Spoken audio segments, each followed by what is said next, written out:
Olá! Quando a gente pensa na palavra inteligência, o que vem na cabeça? Um teste de QI? Alguém com notas super altas? Por muito tempo a visão era basicamente essa.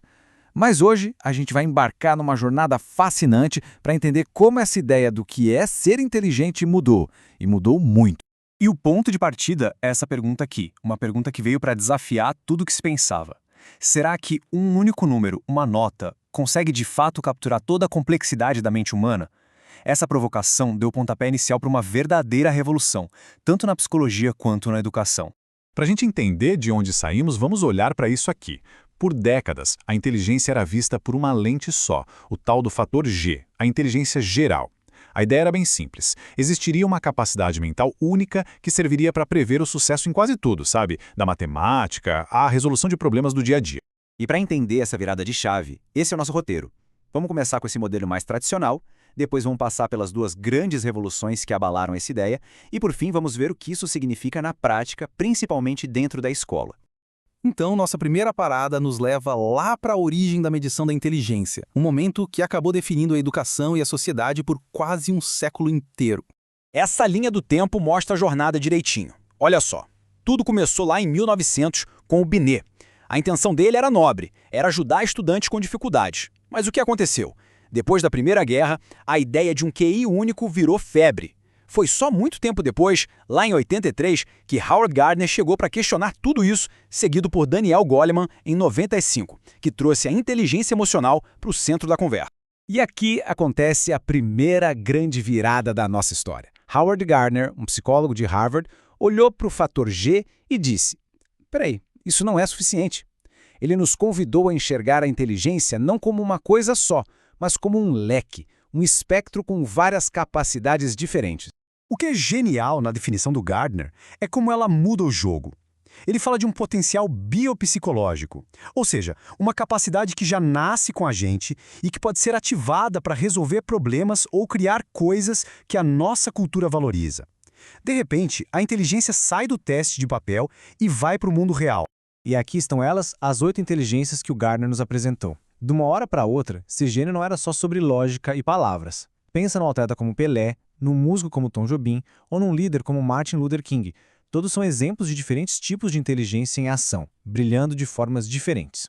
A partir desse trabalho do Gardner, uma segunda revolução começou a ganhar força. Se existem inteligências pessoais, o quão fundo a gente pode ir para entender como gerenciamos a nós mesmos e aos outros? É exatamente aqui que entra a inteligência emocional. A definição do Daniel Goleman nos leva para um território completamente novo.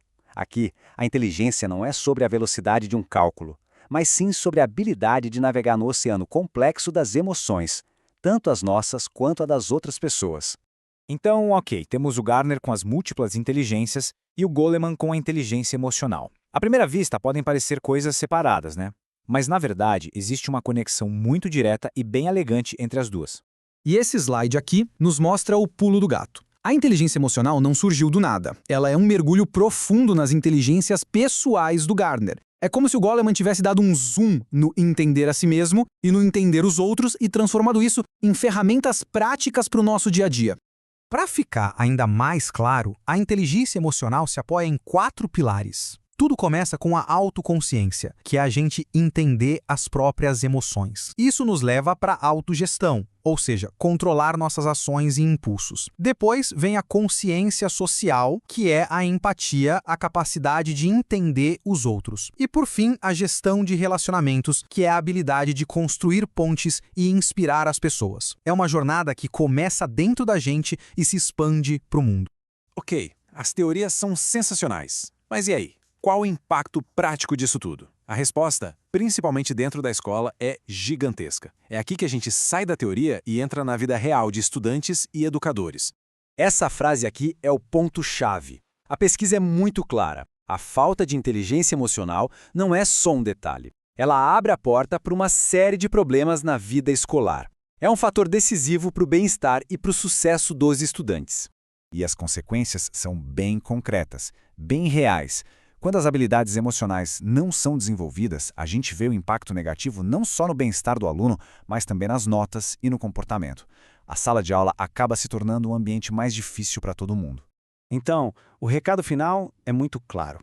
Cultivar a inteligência emocional na escola não é tirar tempo da matemática ou da história. Pelo contrário, é criar um ambiente onde cada aluno se sinta seguro para errar, curioso para aprender e conectado com os colegas. É como construir raízes fortes para que o conhecimento possa florescer. E assim, a gente completa o nosso percurso. Saímos de uma visão super limitada, em que a inteligência era um rótulo fixo, para um entendimento muito mais amplo, muito mais humano, que reconhece as diversas capacidades que a gente tem e a importância fundamental das nossas emoções. E para fechar, fica uma pergunta no ar para a gente refletir. Como seria o nosso mundo se a gente valorizasse a empatia tanto quanto a matemática? A criatividade tanto quanto a lógica? Que tipo de sociedade a gente poderia construir? A conversa, com certeza, está só começando. Obrigado pela companhia nessa jornada.